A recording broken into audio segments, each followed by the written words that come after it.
এই trolley, wheel chair সরকারি সম্পত্তি, এগুলো বিনামূল্য রোগী বহনের কাজে ব্যবহৃত হয়।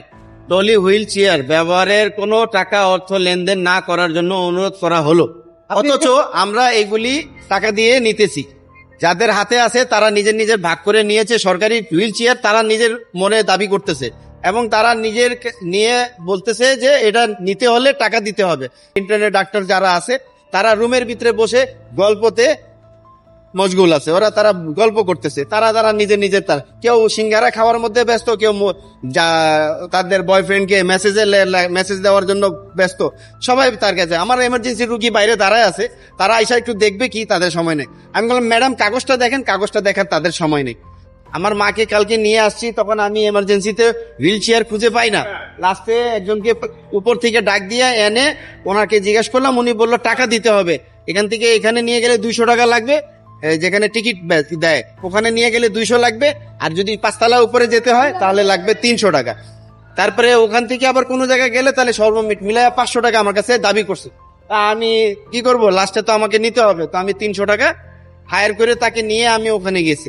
300 টাকা তাকে দেওয়া হয়েছে, অথচ আমি নিজের মাকে নিজেই ঠেলতে পারি মাকে বসায়।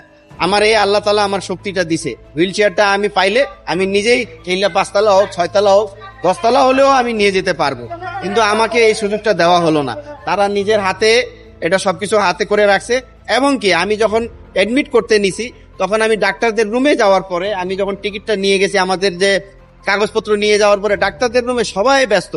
ইন্টারনেট ডাক্তার, অরিজিনাল ডাক্তার তো কেউ নাই। ইন্টারনেট ডাক্তার যারা আছে তারা রুমের ভিতরে বসে গল্পতে মশগুল আছে, তারা গল্প করতেছে, তারা নিজের কেউ সিঙ্গারা খাওয়ার মধ্যে ব্যস্ত, কেউ তাদের বয়ফ্রেন্ডকে মেসেজ দেওয়ার জন্য ব্যস্ত, সবাই তার কাছে। আমার এমার্জেন্সি রুগী বাইরে দাঁড়ায় আছে, তারা আইসা একটু দেখবে কি, তাদের সময় নেই। আমি বললাম ম্যাডাম কাগজটা দেখেন, কাগজটা দেখার তাদের সময় নেই।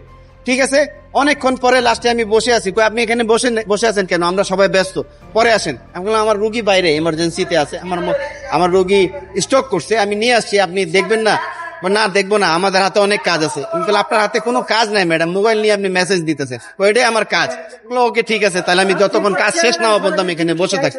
পরে যখন বসে থাকার পরে 20 মিনিট পরে বাধ্য হয়ে সে আমার কাগজটা নিয়ে দেখাশোনা করে পরে আমার মাকে দেখছে।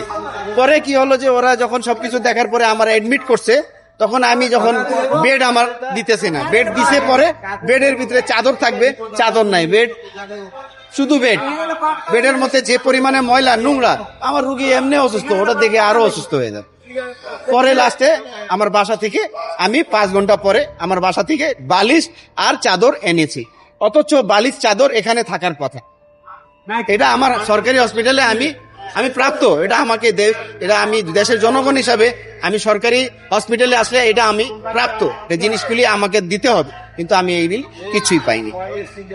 আমার কথা এটাই যে সরকার আমাদের দিকে একটু লক্ষ্য করে, আমাদের যে দুঃখ কষ্ট আছে এটা সরকার নিজের উপরে রেখে এটা চিন্তা করা উচিত।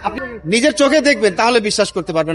আমি হয়তো মিথ্যা বলতে পারি, সরকার এটাও বলতে পারবে আপনি আমাকে দাঁড়া করায় মিথ্যা বলাইতেছেন, কিন্তু আমার রুগী এখানে। আমি সরকারি হসপিটালে আসে আমার সবচেয়ে প্রথম হুইল চেয়ারে আমি 500 টাকা দিতে আমরা বাধ্য হয়েছি। এই হুইল চেয়ার আমি যদি পেতাম, আমি নিজে এটা টাকাটা আমার এই টাকাটা যাইতো না, আমার মাকে আমি নিজে ঠেলা যে কোনো জায়গায় নিয়ে যেতে পারতাম। যেখানে 10 টাকার সেবাটা পাওয়া উচিত সেখানে আমাকে 300 বা 500 টাকা দেওয়া হচ্ছে।